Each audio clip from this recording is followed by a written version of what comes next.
នៃប្រាសាទបាយ័នមានប្រវែង80ម៉ែត្រ4ជ្រុងចេតិយដែលនៅចំកណ្ដាលមានកម្ពស់43ម៉ែត្រពីដី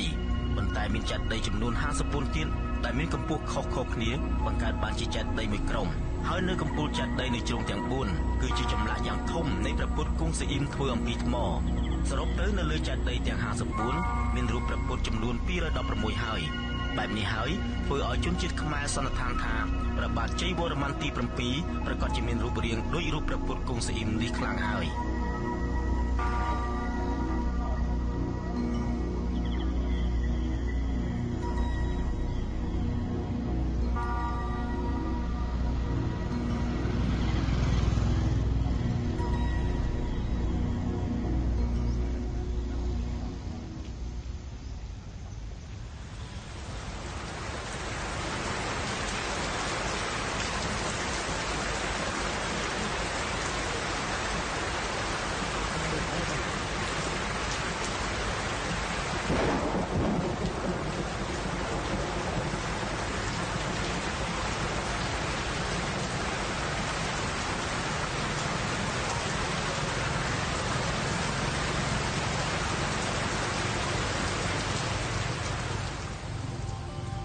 ទេវៈដែលបង្ហាញនៅក្នុងរូបចម្លាក់ថ្មទាំងនេះកំពុងញញឹម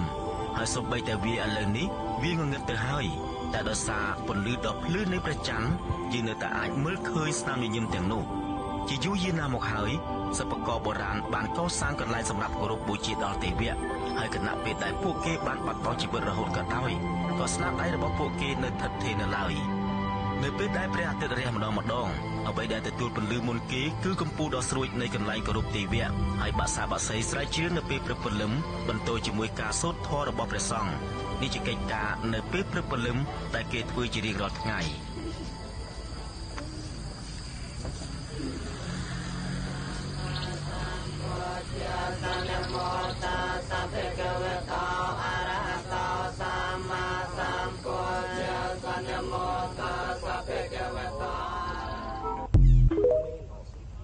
And John, it means protection.